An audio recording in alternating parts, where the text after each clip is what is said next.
فقال سبحانه فاذكروني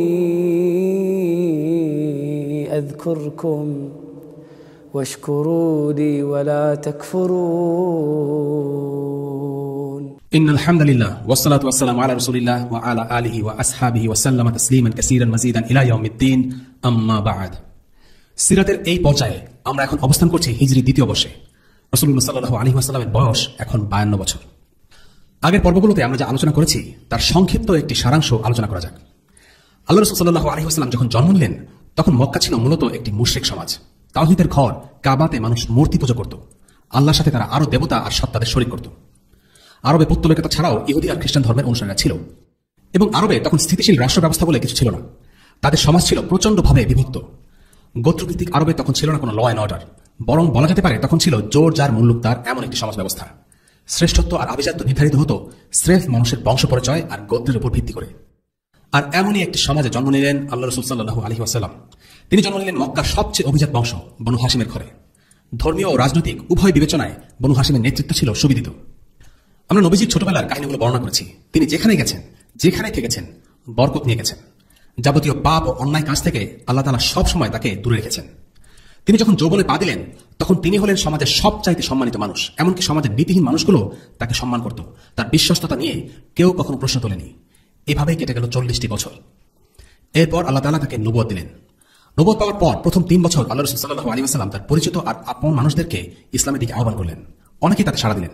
আর এভাবেই গড়ে উঠল মুসলিম উম্মার প্রথম নিউক্লিয়াস, যারা ছিলেন ঈমান, আমল ও তাকওয়ার সেরা।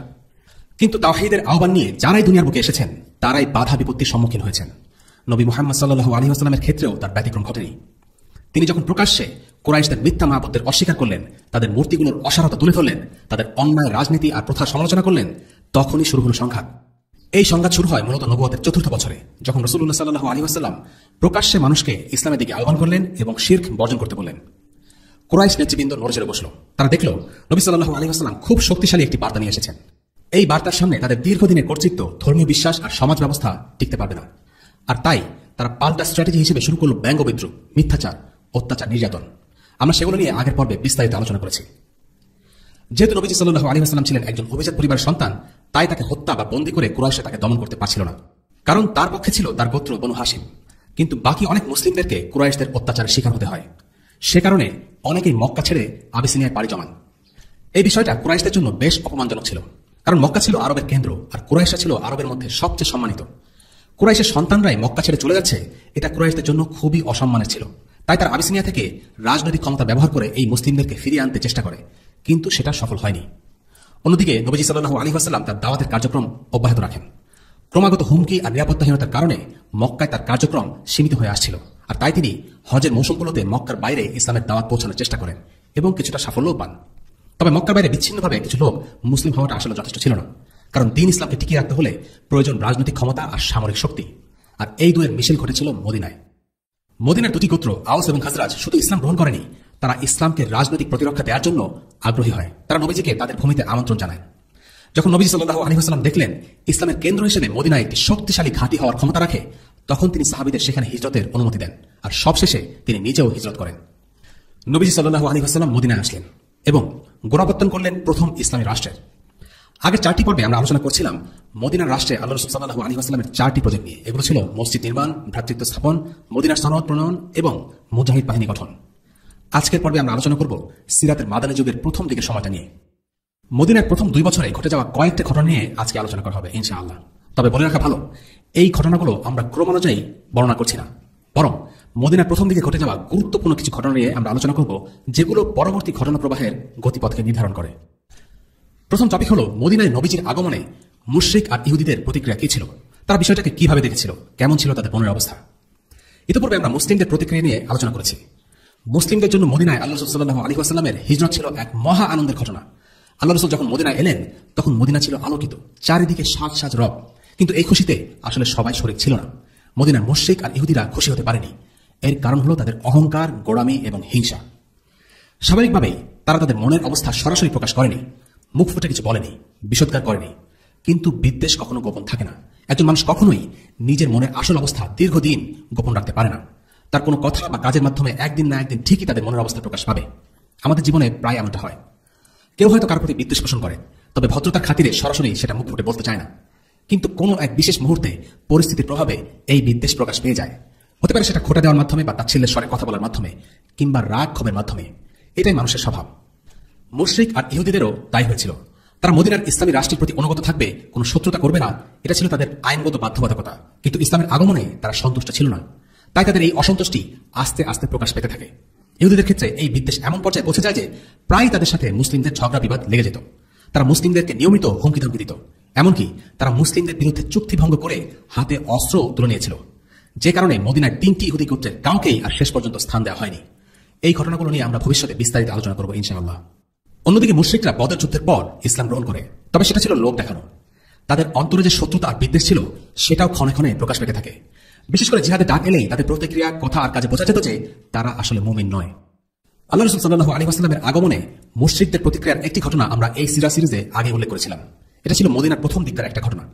একবার নবী সাল্লাল্লাহু আলাইহি ওয়াসাল্লাম তার গাধার পিঠে চড়ে কোথাও যাচ্ছিলেন। সে সময় একটি সমাবেশ দেখতে পেয়ে সেখানে গেলেন। তার গাধাটি ধুলো উড়াচ্ছিল। তাই দেখে আব্দুল্লাহ ইবনে উবাই বলল, আপনি এখান থেকে যান তো, আপনার ধুলো আমাদের কাছ থেকে সরিয়ে নিন। আব্দুল্লাহ ইবনে উবাইয়ের এই ধৃষ্টতাপূর্ণ আচরণ, বিরক্তি প্রকাশের ভঙ্গি বলে দেয় তার মনের অবস্থা কেমন ছিল। সে নবীজিকে সহ্য করতে পারত না, কারণ নবীজি আসার কারণে সে মদিনার রাজা হতে পারেনি। সে বদরের পর ইসলাম গ্রহণ করেছিল, তবে সেই ইসলাম গ্রহণে কোনো আন্তরিকতা ছিল না। সে ছিল মুনাফিক। নিজের গা বাঁচানোর জন্য মুসলিমের বেশ ধরে তাদের মাঝে ষড়যন্ত্র পাকানোর জন্য সে ইসলাম গ্রহণ করেছিল। আর ইহুদিদের অবস্থা কেমন ছিল? তাদের মনের অবস্থা আজ করা যায় মদিনার 2 শীর্ষস্থানীয় ইহুদি নেতা হুয়াই বিন আখতাব এবং আবু ইয়াসির বিন আখতাবের একটি সংক্ষিপ্ত কথোপকথন থেকে। এই ঘটনাও মদিনার একদমকার প্রথম দিকের ঘটনা। এই দুজন ব্যক্তি ছিল যথাক্রমে রাসূলুল্লাহ সাল্লাল্লাহু আলাইহি ওয়াসাল্লামের স্ত্রী সাফিয়া রাদিয়াল্লাহু আনহার বাবা ও চাচা। নবীজির সাথে সাফিয়ার তখনও বিয়ে হয়নি। রাসূলুল্লাহ সাল্লাল্লাহু আলাইহি ওয়াসাল্লামের আগমনে তাদের কি প্রতিক্রিয়া হয়েছিল তা আমরা উম্মুল মুমিনিন সাফিয়া রাদিয়াল্লাহু আনহার মুখ থেকে জানতে পেরেছি অনেক পরে। তিনি বলেন, আমি ছিলাম আমার বাবা ও চাচার সবচেয়ে আদরের, তাদের মনোযোগের কেন্দ্রবিন্দু। যখন আল্লাহ রাসূল সাল্লাল্লাহু আলাইহি ওয়াসাল্লাম বনু আমর ইবনে আউফদের গ্রাম কুবা এলেন, আমার বাবা ও চাচা সকাল সকালই তার কাছে চলে গেলেন। ফিরে এলেন সূর্যাস্তের সময়, ক্লান্ত পরিশ্রান্ত। প্রচন্ড ক্লান্তিতে ঠিকমতো হাঁটতে পারছিলেন না। কোন রকমে চলতে চলতে বাড়িতে ফিরলেন। সবসময়ের মতো সেদিনও আমি তাদের কাছে দেখা করতে ছুটে গেলাম, কিন্তু আল্লাহি কেউ আমার দিকে ফিরেও তাকালেন না। শুনতে পেলাম চাচা আমার বাবাকে জিজ্ঞেস করছেন, আচ্ছা এই কিসের রাসূল যার কথা আমাদের কিতাবে উল্লেখিত আছে? আমার বাবা বললেন, আল্লাহর কসম করে বলছি তিনি সেই। চাচা জিজ্ঞেস করলেন, আপনি কিভাবে এত নিশ্চিত হচ্ছেন? তার বর্ণনা ও চরিত্র দেখে? বাবা জবাব দিলেন, হ্যাঁ, সেসব দেখেই বলছি। তাহলে আপনি তার সাথে কেমন সম্পর্ক বজায় রাখতে চান? আমার বাবা উত্তর দিলেন, আল্লাহর কসম, যতদিন বেঁচে থাকবো তার শত্রু হয়ে থাকবো। অর্থাৎ হুয়াই বিন আখতাব ঠিকই বুঝতে পেরেছিল যে মুহাম্মদ সাল্লাল্লাহু আলাইহি ওয়াসাল্লাম হচ্ছেন আল্লাহর প্রেরিত রাসূল, কিন্তু জেনে শুনেও তার অনুসারী না হয়ে সে শত্রুতার পথ বেছে নেয়। এর কারণ ছিল আরবদের প্রতি ইহুদিদের প্রচন্ড হিংসা আর তীব্র বিদ্বেষ, যা আগে আমরা উল্লেখ করেছি। ইহুদিদের প্রতিক্রিয়া ও ষড়যন্ত্র নিয়ে আমরা আলাদা একটি পর্বে বিস্তারিত আলোচনা করবো ইনশাআল্লাহ। দ্বিতীয় ঘটনা হলো আব্দুল্লাহ ইবনে সালামের ইসলাম গ্রহণের ঘটনা। যদিও ইহুদিরা ছিল অসৎ আর মিথ্যুক প্রকৃতির, তাদের মধ্যে গুটি কয়েক ছিলেন যারা ছিলেন আন্তরিক। এদের মধ্যে একজন হলেন আব্দুল্লাহ ইবনে সালাম রাদিয়াল্লাহু আনহু। ইসলাম গ্রহণের পূর্বে মদিনার ইহুদিদের মধ্যে সবচেয়ে জ্ঞানী পণ্ডিত বা রাবি ছিলেন এই আব্দুল্লাহ ইবনে সালাম। নবী সাল্লাল্লাহু আলাইহি ওয়াসাল্লামের আগমনের খবর শুনে তিনি তার সাথে দেখা করার সিদ্ধান্ত নিলেন। ইমাম আহমদের একটি বর্ণনা থেকে জানা যায়, আব্দুল্লাহ ইবনে সালাম যখন রাসূলুল্লাহ সাল্লাল্লাহু আলাইহি ওয়াসাল্লামকে দেখলেন, তখনই তার মনে হয়েছিল এই চেহারা কোনো মিথ্যাবাদের চেহারা নয়। আল্লাহ রাসূল সাল্লাল্লাহু আলাইহি ওয়াসাল্লামের চেহারা থেকে যেন সত্যের আলো উদ্ভাসিত হতো। আব্দুল্লাহ ইবনে সালাম যেহেতু একজন ইহুদি পণ্ডিত ছিলেন, তাই তিনি মুহাম্মদ সাল্লাল্লাহু আলাইহি ওয়াসাল্লামকে পরীক্ষা করে দেখতে চাইলেন যে তিনি আসলেই আল্লাহর প্রেরিত রাসূল কিনা। আব্দুল্লাহ ইবনে সালাম রাদিয়াল্লাহু আনহুর কাছে নবীজি সাল্লাল্লাহু আলাইহি ওয়াসাল্লামের আগমনের সংবাদ এসে পৌঁছলে তিনি এসে নবীজিকে কয়েকটি প্রশ্ন করেন। তিনি বললেন, আমি আপনাকে 3টি প্রশ্ন করছি, এগুলোর সঠিক উত্তর একজন নবী ব্যতীত অন্য কেউ জানে না। প্রশ্নগুলো হচ্ছে, কিয়ামতের সর্বপ্রথম লক্ষণ কি? জান্নাতবাসীদের সর্বপ্রথম খাবার কি? এবং কি কারণে সন্তান আকৃতিতে কখনো পিতার মতো হয় বা মাতার মতো হয়? রাসূলুল্লাহ সাল্লাল্লাহু আলাইহি ওয়াসাল্লাম উত্তরে বললেন, এই বিষয়গুলো সম্পর্কে এই মাত্র জিবরিল আলাইহিস সালাম আমাকে জানিয়ে গেলেন। আব্দুল্লাহ ইবনে সালাম রাদিয়াল্লাহু আনহু এই কথা শুনে বললেন, তিনি ফেরেশতাদের মধ্যে ইহুদিদের শত্রু। নবীজি বললেন, 1. কিয়ামত নিকটবর্তী হবার সর্বপ্রথম লক্ষণ হলো লেলিহান আগুন, যা মানুষকে পূর্ব দিক থেকে পশ্চিম দিক ধাওয়া করে নিয়ে যাবে এবং সবাইকে সমবেত করবে। 2. জান্নাতবাসীদের সর্বপ্রথম খাবার হলো মাছের কলিজার বাড়তি অংশ। এবং 3. যদি নারীর আগে পুরুষের বীর্যপাত ঘটে তখন সন্তান পিতার অনুরূপ হয়, আর যদি পুরুষের আগে নারীর বীর্যপাত ঘটে তবে সন্তান মায়ের অনুরূপ হয়। এরপর আব্দুল্লাহ ইবনে সালাম রাদিয়াল্লাহু আনহু বললেন, আমি সাক্ষ্য দিচ্ছি যে আল্লাহ ব্যতীত অন্য কোনো মাবুদ নেই এবং নিশ্চয়ই আপনি আল্লাহ রাসূল। ইয়া রাসূলুল্লাহ, ইহুদিরা এমন একটি জাতি যারা অন্যের কুৎসা রটনায় অত্যন্ত পটু। আমার ইসলাম গ্রহণের খবর প্রকাশ পাবার আগে আমার ব্যাপারে তাদেরকে জিজ্ঞেস করে দেখুন তারা কি বলে। নবী সাল্লাল্লাহু আলাইহি ওয়াসাল্লাম তাদেরকে ডাকলেন, তারা হাজির হলো। তিনি জিজ্ঞেস করলেন, আচ্ছা তোমাদের মাঝে আব্দুল্লাহ ইবনে সালাম কেমন লোক? তারা বলল, তিনি আমাদের মধ্যে সর্বোত্তম ব্যক্তি এবং সর্বোত্তম ব্যক্তির সন্তান। তিনি আমাদের সবচেয়ে মর্যাদাবান এবং সবচেয়ে মর্যাদাবান ব্যক্তির সন্তান। রাসূলুল্লাহ সাল্লাল্লাহু আলাইহি ওয়াসাল্লাম এরপর তাদের জিজ্ঞেস করলেন, আচ্ছা বলো তো, যদি আব্দুল্লাহ ইবনে সালাম ইসলাম গ্রহণ করে তবে কেমন হবে? তোমরা তখন কি করবে? তারা বলল, আল্লাহ তাকে এই কাজ থেকে রক্ষা করুন। রাসূলুল্লাহ সাল্লাল্লাহু আলাইহি ওয়াসাল্লাম আবার এই কথাটি জিজ্ঞেস করলেন। তারা একই উত্তর দিল। তখন আব্দুল্লাহ ইবনে সালাম বেরিয়ে আসলেন এবং বললেন, আমি সাক্ষ্য দিচ্ছি যে আল্লাহ ব্যতীত কোনো মাবুদ নেই এবং নিশ্চয়ই মুহাম্মদ সাল্লাল্লাহু আলাইহি ওয়াসাল্লাম আল্লাহর রাসূল। এই কথা শুনে ইহুদিরা বলতে লাগলো, সে আমাদের মধ্যে সবচেয়ে বাজে লোক এবং খারাপ লোকের সন্তান। অতঃপর তারা তাকে অপমান করে আরো অনেক কথাবার্তা বলল। আব্দুল্লাহ ইবনে সালাম রাদিয়াল্লাহু আনহু বললেন, হে রাসূলুল্লাহ, দেখলেন তো, আমি এমন কিছুরই আশঙ্কা করছিলাম। যখন আব্দুল্লাহ ইবনে সালাম জিবরিল ফেরেশতাকে ইহুদিদের শত্রু বলে উল্লেখ করলেন, তখন রাসূলুল্লাহ সাল্লাল্লাহু আলাইহি ওয়াসাল্লাম তার সামনে সূরা আল বাকারার একটি আয়াত তিলাওয়াত করেন। যে শত্রু হবে আল্লাহ তার ফেরেশতাদের, তার রাসূল করেন জিবরিলের ও মিকাইলের, তবে নিশ্চয়ই আল্লাহ সেসব কাফিরদের শত্রু। সূরা বাকারা আয়াত 98। আল্লাহ তাআলা সব ফেরেশতাকে সৃষ্টি করেছেন আর সব ফেরেশতাই আল্লাহকে সম্মান করেন।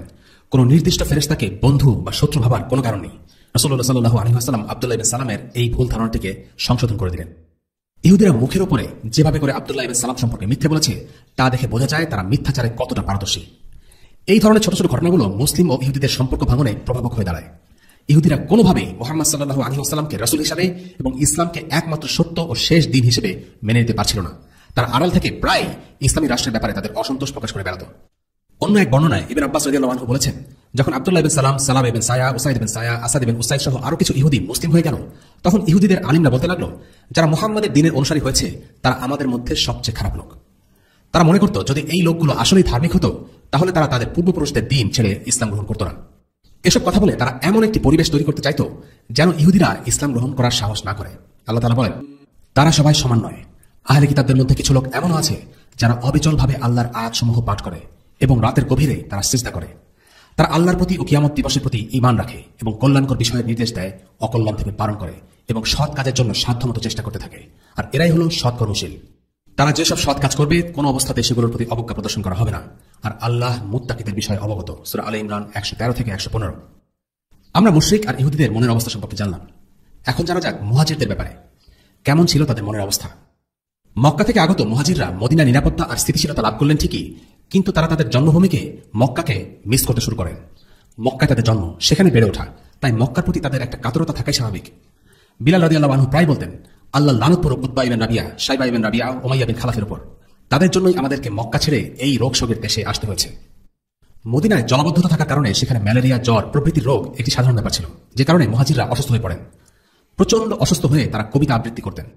মুয়াত্তা বিন মালিক কিতাবে এমন একটি হাদিস আছে যেটি বর্ণনা করেছেন আয়েশা রাদিয়াল্লাহু আনহা।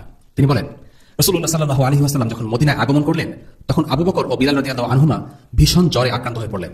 আমি তাদেরকে দেখতে গেলাম এবং জিজ্ঞেস করলাম, বাবা কেমন আছেন আপনি? বিলাল, আপনি কেমন আছেন? আমার বাবা আবু বকর রাদিয়াল্লাহু আনহু জ্বরাক্রান্ত হলেই কবিতার কিছু অংশ আবৃত্তি করতেন। পংক্তিগুলো ছিল এমন: প্রতিটি মানুষ রোজ সকাল তার আপনজনদের মাঝে কাটায়, অথচ মৃত্যু তার জুতার ফিতার চাইতেও নিকটবর্তী। আর বিলাল রাদিয়াল্লাহু আনহু গলার স্বর উঁচু করে আবৃত্তি করতেন, হায় আমি যদি জানতাম আমি কি মক্কার সেই উপত্যকায় আরো একটি রাত হলেও কাটাতে পারবো। আমার চারপাশ জুড়ে থাকবে ইসখির আর জলিল ঘাস। হায় আমার ভাগ্যে কি মাজান্না কূপের পানি জুটবে। আমি কি আর কখনো শামা আর তাফিল পাহাড়ের দেখা পাবো? আয়েশা রাদিয়াল্লাহু আনহা বলেন, আমি রাসূলুল্লাহ সাল্লাল্লাহু আলাইহি ওয়াসাল্লামের নিকট গিয়ে এই সংবাদ জানালাম। তখন তিনি এই দোয়া করলেন, হে আল্লাহ, মদিনাকে আমাদের ভালোবাসা শহর বানিয়ে দাও, যেমন ভালোবাসা শহর ছিল মক্কা, অথবা মদিনাকে মক্কা থেকেও প্রিয় করে দাও।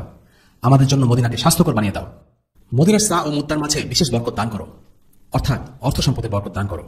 এখানের জ্বর রোগকে সরিয়ে জুহফায় নিয়ে যাও। যখন আয়েশা রাদিয়াল্লাহু আনহা জ্বরে আক্রান্ত আমর বিন ফুহাইরাকে দেখতে গেলেন এবং তার শারীরিক অবস্থার কথা জিজ্ঞেস করলেন, তখন আমর বিন ফুহাইরা উত্তর না দিয়ে বলতে লাগলেন, মৃত্যু হওয়ার আগেই আমি মৃত্যুর স্বাদ পেয়েছি। কাপুরুষের মৃত্যু যেন পেছনে লেগেই থাকে। এখানে আবু বকর মৃত্যুর কথা বলছিলেন, বিলাল বলছিলেন শামা ও তাফিল নামক মক্কার দুটি পাহাড়ের কথা, আর আমরও মৃত্যুর কথা স্মরণ করছিলেন। তারা সবাই ছিলেন মক্কা ফেরার জন্য কাতর। তারা সকলে নিজেদের ইচ্ছার বিরুদ্ধে তাদের ঘর বাড়ি ছেড়ে এমন এক জায়গায় হিজরত করেছেন যেখানে তারা আসতেই চাননি। তার উপর তাদের উপর শারীরিক অসুস্থতা জেগে বসল। পুরো ব্যাপারটি তাদের জন্য বেশ কষ্ট করছিল। এমনকি তাদের যত্ন নেওয়ার জন্য পরিবারের সদস্যরাও আশেপাশে ছিল না। সাহাবাদের এই অবস্থা দেখে রাসূলুল্লাহ সাল্লাল্লাহু আলাইহি ওয়াসাল্লাম অনেক কষ্ট পাচ্ছিলেন। তাই তিনি আল্লাহর কাছে দোয়া করলেন। এই দোয়াটি হাদিসে উল্লেখ করা হয়েছে। এই দোয়ার বরকতে মুহাজিরগণ দুনিয়ার সবকিছুর চেয়ে মদিনাকে সবচেয়ে বেশি ভালোবেসে ফেলেছিলেন। মক্কায় তাদের ফিরে যেতে ইচ্ছে করত সত্যি, তবে মদিনাকে তারা এত ভালোবেসেছিলেন যে মক্কা বিজয়ের পরও তারা মদিনা থেকে গেলেন। আবু বকর, ওমর, ওসমান, বিলাল রাদিয়াল্লাহু আনহুম তাদের কেউই মক্কায় ফেরত যাননি। তাদের মনে হতো যদি তারা মক্কায় ফিরে যান তাতে যদি তাদের হিজরত বাতিল হয়ে যায়, তারা যদি হিজরতের জন্য সওয়াব না পান, এই কারণে তারা কেউই মক্কায় ফিরে যেতে চাইতেন না। আর মুমিনদের অন্তরে মদিনার প্রতি ভালোবাসা থাকবে, এটাই স্বাভাবিক। এখনো মুসলিমরা যখন রাসূলুল্লাহ সাল্লাল্লাহু আলাইহি ওয়াসাল্লামের শহরে প্রবেশ করে, তখন তাদের মধ্যে একটি বিশেষ অনুভূতি তৈরি হয়। মক্কায় প্রবেশ করলে বিশাল বিশাল স্তম্ভে দাঁড়িয়ে থাকা মসজিদুল হারামের দিকে তাকালে বিশালতার একটি অনুভূতি তৈরি হয়। কিন্তু মদিনায় মক্কার মতো পাহাড় পর্বত নেই, সেখানে কিছুটা সমতল, সেখানে এক ধরনের প্রশান্তি অনুভব হয়। রাসূলুল্লাহ সাল্লাল্লাহু আলাইহি ওয়াসাল্লামের দুআর বরকতেই মদিনা মুসলিমদের কাছে অতি প্রিয় একটি স্থান। এবার জানা যাক ইসলামের প্রথম সন্তান কে ছিলেন। হিজরতের পর মদিনায় প্রথম যে শিশুটির জন্ম নেন, তিনি আসমা বিনতে আবু বকরের ছেলে বিখ্যাত সাহাবী আব্দুল্লাহ ইবনে জুবাইর রাদিয়াল্লাহু আনহুমা। আসমা তার সন্তানকে নিয়ে রাসূলুল্লাহ সাল্লাল্লাহু আলাইহি ওয়াসাল্লামের কাছে যান এবং তার কোলে তুলে দেন। রাসূলুল্লাহ সাল্লাল্লাহু আলাইহি ওয়াসাল্লাম একটি খেজুর চিবিয়ে সেটিকে আব্দুল্লাহ ইবনে জুবাইরের মুখে ঢুকিয়ে দেন। তারপর রাসূলুল্লাহ সাল্লাল্লাহু আলাইহি ওয়াসাল্লাম তার জন্য দোয়া করেন। আব্দুল্লাহ ইবনে জুবাইর ছিলেন মুহাজিরদের প্রথম সন্তান। পুরো ঘটনাটি আসমা বিনতে আবু বকর রাদিয়াল্লাহু আনহা নিজ মুখে বর্ণনা করেছেন। আমি এমন সময় হিজরত করি যখন আমি সন্তান সম্ভবা। আমি মদিনায় এসে কুবাতে থাকলাম, সেখানেই আমি আমার পুত্র সন্তানকে প্রসব করি। এরপর আমি তাকে নিয়ে নবী সাল্লাল্লাহু আলাইহি ওয়াসাল্লামের কোলে তুলে দিলাম। তিনি একটি খেজুর আনিয়ে তা মুখে দিলেন, চাবালেন এবং সেই খেজুরের রস আমার বাচ্চার মুখে ঢেলে দিলেন। তারপর নবী সাল্লাল্লাহু আলাইহি ওয়াসাল্লাম চিবানো খেজুরের সামান্য অংশ নবজাতকের মুখের ভিতরের তালুতে লাগিয়ে দিলেন। এরপর তার জন্য দোয়া করলেন এবং বরকত কামনা করলেন। তিনিই ছিলেন ইসলামের প্রথম সন্তান। আব্দুল্লাহ ইবনে জুবাইরের জন্মের পর মদিনার মুসলিমরা খুবই খুশি হয়, কারণ তখন একটি গুজব উঠেছিল যে ইহুদিরা মুসলিমদের জাদু করেছে, তাই মুসলিমদের ঘরে কোনো সন্তান জন্ম নিচ্ছে না। এই ঘটনার পর এই গুজব মিথ্যা প্রমাণিত হয় এবং মুসলিমরা এই ঘটনাকে উদযাপন করে। এই হাদিসটি আরো একটি গুরুত্বপূর্ণ দিক ইঙ্গিত করে, আর তা হল সাহাবাদের চোখে ইসলামের সূচনা বিন্দু ছিল মদিনা, কারণ সেখানেই প্রথম ইসলামী রাষ্ট্র প্রতিষ্ঠিত হয়েছিল। মক্কায় অতিবাহিত 13টি বছর যেন এই রাষ্ট্র প্রতিষ্ঠার প্রস্তুতিকাল ছিল। আসমা এখানে বলেননি যে হিজরতের পর জন্ম নেয়া প্রথম শিশু অথবা মদিনায় জন্ম নেয়া প্রথম শিশু, বরং তিনি বলেছিলেন উলিদা ফিল ইসলাম, অর্থাৎ ইসলামের প্রথম সন্তান। মুসলিমরা যখন আল্লাহ তাআলার হুকুম আহকাম মেনে একটি ইসলামী রাষ্ট্র প্রতিষ্ঠা করেছে, একমাত্র তখনই ইসলাম পরিপূর্ণ হয়েছে। সাহাবীদের এই দৃষ্টিভঙ্গিটি দেখিয়ে দেয় বর্তমানে মুসলিমরা ইসলামের অনেক কিছু থেকেই বঞ্চিত হয়ে আছে। এর পরের আলোচনার বিষয় হচ্ছে মদিনার অর্থনৈতিক উন্নয়ন। হঠাৎ করে মদিনায় অনেক নতুন মুসলিমদের আগমনের কারণে মদিনার স্থানীয় মুসলিমদের উপরে কিছুটা চাপ সৃষ্টি হয়, কারণ মুহাজিররা এসেই প্রথম কিছুদিন আনসারদের উপর নির্ভরশীল থাকেন। মদিনার সাথে মানিয়ে নিতে এবং অর্থনৈতিক কর্মকাণ্ডের সাথে জড়িত হতে তাদের কিছুটা সময় লেগে যায়, আর সেটা ছিল স্বাভাবিক, কেননা তারা একদম ভিন্ন একটি পরিবেশে এসে বসবাস করতে শুরু করেছেন। তবে এই সময়টা খুব দীর্ঘস্থায়ী হয়নি, কারণ মুহাজিররা দ্রুতই কাজকর্ম শুরু করে দেন এবং অর্থ উপার্জন করা শুরু করেন। এই সময়টায় মদিনায় অর্থনীতিতে যেন কোনো সংকট তৈরি না হয়, এজন্য নবী সাল্লাল্লাহু আলাইহি ওয়াসাল্লাম বেশ কিছু ব্যবস্থা নেন। এর মধ্যে একটি হলো বাজার স্থাপন। মদিনার অর্থনীতির লাগাম ছিল ইহুদিদের হাতে, মদিনার মূল বাজারটি ছিল তাদের হাতে। তাদের ভালো সম্পর্ক ছিল, তারা জিনিসপত্রের দাম নিয়ন্ত্রণ করত। এই কারণে রাসূলুল্লাহ সাল্লাল্লাহু আলাইহি ওয়াসাল্লাম চাইলেন মুসলিমদের নিজস্ব একটি বাজার থাকুক, যেখানে ব্যবসা সংক্রান্ত ইসলামী আইনগুলো কার্যকর করা হবে। তিনি মসজিদুল হারামের পাশের একটি জায়গাকে মদিনার বাজার হিসেবে নির্ধারণ করলেন। এটি ছিল মদিনার কেন্দ্রীয় বাজার। এই বাজারকে তিনি করমুক্ত বাজার হিসেবে ঘোষণা করেন। একবার হঠাৎ জিনিসপত্রের দাম বেড়ে গেলে সাহাবারা নবীজি সাল্লাল্লাহু আলাইহি ওয়াসাল্লামের কাছে আসেন। ঘটনাটি বর্ণনা করেছেন আনাস বিন মালিক রাদিয়াল্লাহু আনহু। লোকজন এসে রাসূলুল্লাহকে বলল, হে আল্লাহর রাসূল, জিনিসপত্রের দাম খুব বেড়ে গেছে, তাই আপনি আমাদের জন্য জিনিসপত্রের দাম স্থির করে দিন। এরপর রাসূলুল্লাহ সাল্লাল্লাহু আলাইহি ওয়াসাল্লাম বলেন, একমাত্র আল্লাহ তাআলাই দাম নির্ধারণের মালিক, তিনি দাম কমান, তিনি দাম বাড়ান। আমি আল্লাহর সাথে এমন অবস্থা সাক্ষাৎ করতে চাই যে আমার উপর কারো জুলুমের কোনো অভিযোগ থাকবে না। দ্রব্যমূল্যের ব্যাপারে ইসলামের মূলনীতি হল রিজিকের মালিক হলেন আল্লাহ আযজা ওয়া জাল। দ্রব্যের দাম উৎপাদন ও চাহিদার সাথে সাথে পরিবর্তিত হবে এবং এই পরিবর্তন আল্লাহ তাআলার হাতে, তিনি সবকিছুর মূল্য নির্ধারণ করে দেন। তাই রাসূলুল্লাহ সাল্লাল্লাহু আলাইহি ওয়াসাল্লাম এই ব্যাপারে হাত দেননি। এ থেকে বোঝা যায় ইসলামী অর্থনীতি ব্যবসার ক্ষেত্রে স্বাধীন ও উন্মুক্ত প্রতিযোগিতা বিশ্বাস করে, বেচাকেনার দামের ক্ষেত্রে বিধিনিষেধ আরোপ করে না। ফ্রি মার্কেট বা মুক্তবাজার অর্থনীতি এটা সেকুলারদের কাছে খুব বেশি দিন আগের কনসেপ্ট না, কিন্তু ইসলাম 1400 বছর আগে থেকেই এই নিয়ম প্রতিষ্ঠিত করে এসেছে। তবে কৃত্রিমভাবে সংকট সৃষ্টি বা মজুতদারির মাধ্যমে দাম বাড়ানোর ক্ষেত্রে ইসলামে কঠোর বিধিনিষেধ আছে এবং সেই সংক্রান্ত বাজার পর্যবেক্ষণ নীতিমালা রয়েছে। এর পরের টপিক আয়েশার সাথে বিয়ে। রাসূলুল্লাহ সাল্লাল্লাহু আলাইহি ওয়াসাল্লাম আয়েশার সাথে সংসার শুরু করেন হিজরতের 6-7 মাস পর। যদিও তাদের বিয়ে হয়েছিল মাক্কী জীবনের শেষের দিকে, যখন আয়েশা রাদিয়াল্লাহু আনহার বয়স ছিল 6 বছর। মদিনায় আসার পরে তাকে রাসূলুল্লাহ সাল্লাল্লাহু আলাইহি ওয়াসাল্লাম এর ঘরে তুলে আনা হয়, তখন তার বয়স হয়েছিল 9 বছর। আয়েশা রাদিয়াল্লাহু আনহার সাথে নবী সাল্লাল্লাহু আলাইহি ওয়াসাল্লামের বিয়ের আদেশ এসেছিল স্বয়ং আল্লাহর পক্ষ থেকে। বুখারীর একটি হাদিসে নবী সাল্লাল্লাহু আলাইহি ওয়াসাল্লাম বলেন, জিবরিল আমার কাছে এলেন, আমি দেখতে পেলাম তুমি একটি সিল্কের কাপড়ে জড়ানো। যখন আমি কাপড়টি সরিয়ে তোমাকে দেখলাম, জিবরিল বললেন, এই হলো তোমার স্ত্রী দুনিয়ায় এবং আখিরাতে। ইবনে মাজাতে একটি হাদিসে আয়েশা রাদিয়াল্লাহু আনহা বর্ণনা করেন, নবী সাল্লাল্লাহু আলাইহি ওয়াসাল্লাম যখন আমাকে বিয়ে করেন তখন আমার বয়স ছিল 6 বছর। তারপর আমরা মদিনায় এলাম এবং বনু হারিস ইবনুল খাজরাজ গোত্রে আশ্রয় নিলাম। সেখানে অসুস্থতার কারণে একবার আমার সব চুল পড়ে গেল, পরে আবার আমার মাথায় চুল বড় হয়ে ঘন হয়ে উঠল। সে সময় একদিন আমি আমার বান্ধবীদের সাথে দোলনায় খেলা করছিলাম, তখন আমার মা উম্মে রুমান আমাকে উচ্চ স্বরে ডাকলেন। আমি তার কাছে এলাম। আমি বুঝতে পারিনি তিনি কেন আমাকে ডেকেছেন। তিনি আমার হাত ধরে ঘরের দরজায় এসে আমাকে দাঁড়া করালেন, আর আমি তখন হাঁপাচ্ছিলাম। এরপর যখন আমার নিঃশ্বাস প্রশ্বাস স্বাভাবিক হয়ে এলো, তখন তিনি কিছু পানি নিলেন এবং তা দিয়ে আমার মুখ ও মাথা মাসাজ করে দিলেন। এরপর আমাকে নিয়ে ঘরের ভেতরে প্রবেশ করালেন। সেখানে কয়েকজন আনসারী মহিলা ছিলেন। তারা বললেন, কল্যাণময়, বরকতময় এবং সৌভাগ্যমণ্ডিত হোক।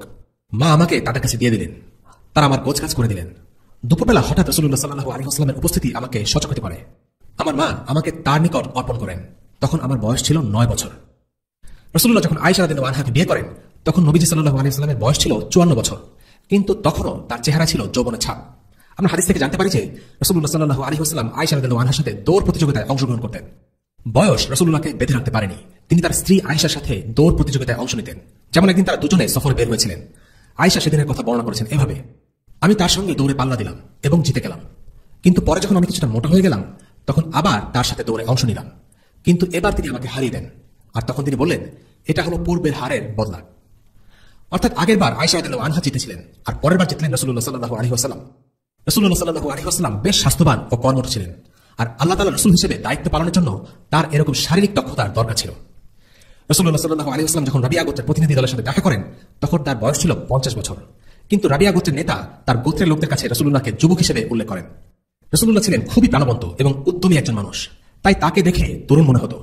এছাড়াও আনাস বিন মালিকের বর্ণিত হিজরতের কাহিনীতেও রাসূলুল্লাহ কেমন ছিলেন তা বোঝা যায়। তিনি উল্লেখ করেন, যখন রাসূলুল্লাহ সাল্লাল্লাহু আলাইহি ওয়াসাল্লাম ও আবু বকর রাদিয়াল্লাহু আনহু মরুভূমির মধ্য দিয়ে হেঁটে যাচ্ছিলেন, তখন লোকজন আবু বকরকে চিনতে পারলেও রাসূলুল্লাহকে চিনতে পারেনি, কারণ রাসূলুল্লাহকে দেখতে যুবকদের মতো লাগতো, আর সেটা তারা ধারণা করেনি। আনাস তার সেই বর্ণনায় আবু বকরকে বয়স্ক ব্যক্তি আর রাসূলুল্লাহকে উল্লেখ করেছেন যুবক হিসেবে। এই সম্পর্কে ইবনে হাজার আল আসকালানী রাহিমাহুল্লাহ মন্তব্য করেছেন যে, আবু বকরের বয়স যেমন তেমনই লাগতো, বড় কিংবা ছোট মনে হতো না। অন্যদিকে রাসূলুল্লাহ সাল্লাল্লাহু আলাইহি ওয়াসাল্লাম ছিলেন আবু বকরের চেয়ে 2 বছরের বড়, কিন্তু তারপরও তাকে দেখতে অপেক্ষাকৃত কম বয়স্ক মনে হতো। এখন যে ঘটনাটা আমরা আলোচনা করতে যাচ্ছি, সেটা খুব গুরুত্বপূর্ণ একটি ঘটনা, আর এটাই আজকের পর্বের সবচেয়ে গুরুত্বপূর্ণ ঘটনা। এটি হচ্ছে কিবলা পরিবর্তন। রাসূলুল্লাহ সাল্লাল্লাহু আলাইহি ওয়াসাল্লামের মদিনা হিজরতের 14 মাস পরেই খুবই গুরুত্বপূর্ণ এই ঘটনাটি ঘটে। মক্কা থাকাকালীন সময়ে কিবলা ছিল জেরুসালেম বরাবর, কিন্তু কিবলা নিয়ে তখন কোনো সমস্যা হয়নি, কারণ মক্কা থাকাকালীন তিনি জেরুসালেম ও কাবা উভয়কে সামনে রেখে, অর্থাৎ এক রেখা বরাবর রেখে সেটার দিকে মুখ করে সালাত আদায় করতেন।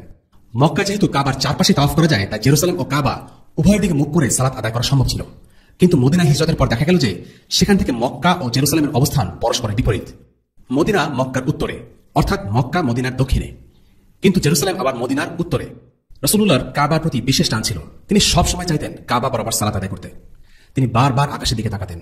তার প্রচন্ড ইচ্ছা ছিল কিবলা যেন কাবা বরাবর হয়। কিন্তু এই কিবলা পরিবর্তন করা তার ইখতিয়ারে নয়, আল্লাহই একমাত্র কিবলা পরিবর্তনের অধিকার রাখেন। একটি বর্ণনা আছে যেখানে নবী সাল্লাল্লাহু আলাইহি ওয়াসাল্লাম জিবরিলকে বলছেন, জিবরিল, আমার ইচ্ছা হয় কাবার দিকে মুখ করে সালাত আদায় করি। জিবরিল উত্তরে বললেন, আমি তো আপনার মতো এক বান্দা, আমি আল্লাহর ইচ্ছায় আপনার কাছে আসি। আপনি যদি এটা চান তবে আল্লাহর কাছে দোয়া করুন। এখানে লক্ষণীয় যে পৃথিবীর শ্রেষ্ঠ মানুষটি শ্রেষ্ঠ ফেরেশতার কাছে নিজের মনের কথা ব্যক্ত করছেন, আর তারা দুজনই বলছেন এই ব্যাপারে তাদের কিছুই করার নেই। এ থেকে আমরা তাওহীদের একটি গুরুত্বপূর্ণ শিক্ষা পাই, আর তা হলো দোয়া করতে হবে কেবল আল্লাহর কাছে। নবী সাল্লাল্লাহু আলাইহি ওয়াসাল্লাম তাই রাতের গভীরে আকাশের দিকে তাকাতেন, এই আশায় যে আল্লাহ তার ইচ্ছা কবুল করবেন, কাবাকে কিবলা বানিয়ে দেবেন। আল্লাহ তাআলা সেই দৃশ্যটি আমাদের সামনে তুলে ধরেছেন। নিশ্চয়ই আমি আপনাকে বারবার আকাশের দিকে তাকাতে দেখি, অতএব অবশ্যই আমি আপনাকে সেই কিবলার দিকেই ঘুরিয়ে দেব যাকে আপনি পছন্দ করেন। সুতরাং আপনি মসজিদুল হারামের দিকে মুখ করুন এবং তোমরা যেখানেই থাকো সেদিকেই মুখ করো। আর নিশ্চয়ই যারা কিতাবপ্রাপ্ত হয়েছে তারা অবশ্যই জানে যে তা তাদের রবের পক্ষ থেকে সত্য, এবং তারা যা করে সে ব্যাপারে আল্লাহ গাফিল নন। সূরা বাকারা আয়াত 144। এই আয়াতে আল্লাহ বলছেন, আমি আপনাকে সেই কিবলার দিকে ঘুরিয়ে দেব যা আপনি পছন্দ করেন। অর্থাৎ আল্লাহ তাআলা যেন বলছেন, আপনি যা চান, আপনার মন যেটাতে খুশি হবে সেটাই আমি আপনাকে দেব। রাসূলুল্লাহ সাল্লাল্লাহু আলাইহি ওয়াসাল্লাম ছিলেন এমন একজন মানুষ যার সকল দোয়া আল্লাহ পূরণ করবেন। এই আয়াত অবতীর্ণ হওয়ার পর রাসূলুল্লাহ সাল্লাল্লাহু আলাইহি ওয়াসাল্লাম নতুন কিবলা বরাবর সালাত আদায় করলেন। এর মধ্যে একজন সাহাবী মদিনার কয়েক মাইল দূরে তার গোত্রকে কিবলা পরিবর্তনের খবরটি জানানোর জন্য বের হয়ে পড়েন। তিনি গিয়ে দেখলেন তারা পুরনো কিবলা অর্থাৎ জেরুসালেম বরাবর আসরের সালাত আদায় করছেন। ওই অবস্থাতে সেই সাহাবী তাদেরকে বললেন, আমি সাক্ষ্য দিচ্ছি যে আমি মাত্রই রাসূলুল্লাহর সাথে মক্কা বরাবর সালাত আদায় করেছি। এই কথা শুনে তারা তৎক্ষণাৎ সালাতের মধ্যেই নিজেদের কিবলা মক্কার দিকে পরিবর্তন করে ফেললেন। এই ঘটনা থেকে রাসূলুল্লাহর প্রতি সাহাবীদের প্রবল আনুগত্য যেমন বোঝা যায়, তেমনি বোঝা যায় সেই সমাজে একজন মুসলিমের কথা বা সাক্ষ্যের উপর সবাই কতটা আস্থা রাখত। কিন্তু এই ঘটনাটি বেশ কিছু বিতর্কের জন্ম দেয়। শুধুমাত্র কিবলা পরিবর্তনের বিষয় নিয়েই আল্লাহ আযজা ওয়া জাল সূরা আল বাকারার 40টি আয়াত নাযিল করেছেন। আল্লামা ইবনুল কাইয়িম রাহিমাহুল্লাহ বলেন, এটি ছিল আল্লাহ তাআলার পক্ষ থেকে মুশরিকদের জন্য একটি পরীক্ষা। কাবা ছিল আরবের মুশরিকদের কিবলা, তাই কিবলার দিকে পরিবর্তনের পর তারা রাসূলুল্লাহ সাল্লাল্লাহু আলাইহি ওয়াসাল্লাম সম্পর্কে বলতে শুরু করলো, তিনি আমাদের কিবলার দিকে ফিরে এসেছেন, এখন তিনি আমাদের ধর্মের দিকেও ফিরে আসবেন। ইবনুল কাইয়িম আরো বলেন, এই কিবলা পরিবর্তন ছিল মুনাফিকদের জন্য একটি পরীক্ষা, যারা বলাবলি করত, আরে মুহাম্মদ তো নিজেই জানে না সে কি করছে, সে বারবার সিদ্ধান্ত পরিবর্তন করছে। কিবলার পরিবর্তন ইহুদিদের জন্য একটি পরীক্ষা ছিল। ইহুদিরা জেরুসালেমকে নবীদের কিবলা বলে বিশ্বাস করত। রাসূলুল্লাহ সাল্লাল্লাহু আলাইহি ওয়াসাল্লাম যখন কিবলা পরিবর্তন করলেন, তখন তারা তার সম্পর্কে বলতে শুরু করলো, তিনি পূর্বের নবীদের কিবলা পরিত্যাগ করেছেন। এতেই প্রমাণিত হয় যে তিনি আল্লাহর রাসূল নন। পাশাপাশি এটা মুসলিমদের জন্য একটি পরীক্ষা ছিল। আল্লাহ দেখতে চাইছিলেন রাসূলুল্লাহ সাল্লাল্লাহু আলাইহি ওয়াসাল্লামের অনুসরণে তারা কতটা দৃঢ়, তারাও কি রাসূলুল্লাহ সাল্লাল্লাহু আলাইহি ওয়াসাল্লামের সাথে কিবলা পরিবর্তন করছেন কিনা। অর্থাৎ এই একটি ঘটনা মুসলিম, মুশরিক, ইহুদি, মুনাফিক সকলের জন্য আল্লাহর পক্ষ থেকে একটি পরীক্ষা ছিল। ইবনে ইসহাক বলেন, যখন সিরিয়ার দিক থেকে কাবার দিকে কিবলা পরিবর্তিত হলো, এই কিবলা পরিবর্তনের ঘটনাটি ঘটে রাসূলুল্লাহ সাল্লাল্লাহু আলাইহি ওয়াসাল্লামের মদিনা আগমনের 17 মাসের মাথায় রজব মাসে। তখন রিফা ইবনে কায়েস, কুরদুম ইবনে আমর, কাব ইবনে আশরাফ, রাফি ইবনে আবু রাফি, কাব ইবনে আশরাফের মিত্র হাজ্জাজ ইবনে আমর, রাবি ইবনে রাবি ইবনে আবুল হুকায়ক ও কিনানা ইবনে রাবি ইবনে আবুল হুকায়ক রাসূলুল্লাহ সাল্লাল্লাহু আলাইহি ওয়াসাল্লামের নিকট উপস্থিত হয়ে বলল, হে মুহাম্মদ, আপনি যে কিবলার উপর প্রতিষ্ঠিত ছিলেন তা থেকে কে আপনাকে ফিরিয়ে দিল? অথচ আপনি দাবি করেন যে আপনি ইব্রাহিমের মিল্লাত ও দ্বীনের উপর প্রতিষ্ঠিত রয়েছেন। আপনি যে কিবলাপন্থী ছিলেন তাকে প্রত্যাবর্তন করুন, তাহলে আমরা আপনার অনুসারী হয়ে যাব এবং আপনাকে সত্য নবী বলে মানব। আর এই কথার মাধ্যমে তারা নবীজি সাল্লাল্লাহু আলাইহি ওয়াসাল্লামকে দ্বীন থেকে সরিয়ে নিতে চেষ্টা করে। তখন এই ব্যাপারে আল্লাহ তাআলা আয়াত নাযিল করলেন। এখন নির্বোধেরা বলবে, কে সে মুসলমানদের ফিরিয়ে দিল তাদের ওই কিবলা থেকে যার উপর তারা ছিল? আপনি বলুন, পূর্ব ও পশ্চিম আল্লাহরই, তিনি যাকে ইচ্ছা সরল পথে চালান। সূরা আল বাকারা আয়াত 142। এই আয়াতে সুফাহা বা নির্বোধ বলে আল্লাহ তাআলা ইহুদিদের দিকে ইঙ্গিত করেছেন। কাবা, মক্কা কিংবা জেরুসালেম সবকিছুই আল্লাহর সৃষ্টি, আর তাই মুসলিমরা কোন দিক বরাবর দাঁড়িয়ে সালাত আদায় করবে তা ঠিক করে দেওয়ার অধিকার একমাত্র আল্লাহ সুবহানাহু ওয়া তাআলার। তাই আল্লাহ বলছেন, পূর্ব ও পশ্চিমের মালিক আল্লাহ। ইবনে কাসির রাহিমাহুল্লাহ বলেন, যদি আল্লাহ তাআলা প্রতিদিন নতুন একটি কিবলা নির্ধারণ করে দেন, তাহলে আমাদের ঠিক সেই কিবলামুখী হতে হবে। আমরা তারই বান্দা এবং তারই অধীনস্থ। ইহুদিরা মনে করত আল্লাহ তার সিদ্ধান্ত বদলাতে পারেন না, তাই দুটো কিবলার যে কোনো একটি ঠিক আরেকটি ভুল। মুসলিমদেরকে বিভ্রান্ত করার জন্য তারা আরো বলতো, যদি প্রথম কিবলা ঠিক হয় তাহলে নতুন কিবলা বরাবর ইবাদত করে তোমাদের কোনো কাজে আসবে না, আর যদি দ্বিতীয় কিবলা ঠিক হয় তাহলে তো তোমাদের এতদিনের ইবাদত সব বিফলে গেল। ইহুদিদের এই কথার জবাবে আল্লাহ তাআলা আরেকটি আয়াত নাযিল করেন, আর এইভাবেই আমি তোমাদেরকে মধ্যপন্থী উম্মত বানিয়েছি, যাতে তোমরা মানুষের উপর সাক্ষী হও এবং রাসূল সাক্ষী হন তোমাদের উপর। আপনি যে কিবলার উপর ছিলেন, আমি তাকে এজন্যই কিবলা করেছিলাম যাতে এই কথা প্রতীয়মান হয় যে কে রাসূলের অনুসারী থাকে আর কে পিঠ টান দেয়। নিশ্চিতই এটা কঠোরতর বিষয়, কিন্তু তাদের জন্য নয় যাদেরকে আল্লাহ পথ প্রদর্শন করেছেন। আল্লাহ এমন নন যে তোমাদের ঈমান নষ্ট করে দেবেন। নিশ্চয়ই আল্লাহ মানুষের প্রতি অত্যন্ত স্নেহশীল, করুণাময়। সূরা বাকারা আয়াত 143। এই আয়াতে আল্লাহ তাআলা সালাতকে বোঝাতে ঈমান শব্দটি ব্যবহার করেছেন। এতে বোঝা যায় সালাত কতটা গুরুত্বপূর্ণ একটি ইবাদত। রাসূলুল্লাহ সাল্লাল্লাহু আলাইহি ওয়াসাল্লাম বলেছেন, সালাত হলো ঈমান ও কুফরের মধ্যে পার্থক্যকারী। এবং এই আয়াতে আল্লাহ তাআলা মুসলিমদের উম্মাতান ওয়াসাতান বলে অভিহিত করেছেন। উম্মাতান ওয়াসাতান মানে হলো উত্তম ও সম্মানিত উম্মত। ইবনে কাসির এই আয়াতের তাফসীরে বলেছেন, আল্লাহ তাআলা এই আয়াতের মাধ্যমে উম্মতি মুহাম্মাদীকে উদ্দেশ্য করে বলেছেন, তোমাদেরকে এই পছন্দনীয় কিবলার দিকে ফিরাবার কারণ এই যে তোমরা নিজেরাও পছন্দনীয় উম্মত। তোমরা কিয়ামতের দিন অন্যান্য উম্মতের উপর সাক্ষ্য দেবে, কেননা তারা সবাই তোমাদের মর্যাদা স্বীকার করে। ইহুদিদের জন্য এই কিবলা পরিবর্তন ছিল একটি বড় পরীক্ষা। এই আদেশের মাধ্যমে তাদেরকে একটি মেসেজ বা বার্তা দেওয়া হলো। বার্তাটি হলো, তোমরা যে নবীদের বিশ্বাস করো সেই নবীদের ধারাবাহিকতায় নবী মুহাম্মদ সাল্লাল্লাহু আলাইহি ওয়াসাল্লাম প্রেরিত হয়েছেন।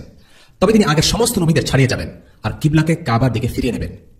ইহুদিরা আশা করেছিল মুহাম্মদ সাল্লাল্লাহু আলাইহি ওয়াসাল্লাম ইহুদি নবী হবেন এবং তাদের কিবলার অনুসরণ করবেন। কিন্তু কিবলা পরিবর্তনের মাধ্যমে বিষয়টি পরিষ্কার হয়ে গেল যে নবী মুহাম্মদ সাল্লাল্লাহু আলাইহি ওয়াসাল্লাম কেবল ইহুদিদের নবী নন, বরং তিনি সবার জন্য প্রেরিত হয়েছেন। একটা সময় ছিল যখন বনী ইসরাঈল ছিল আল্লাহর পক্ষ থেকে মনোনীত উম্মাহ, যেটা আল্লাহ নিজেই কোরআনে উল্লেখ করেছেন।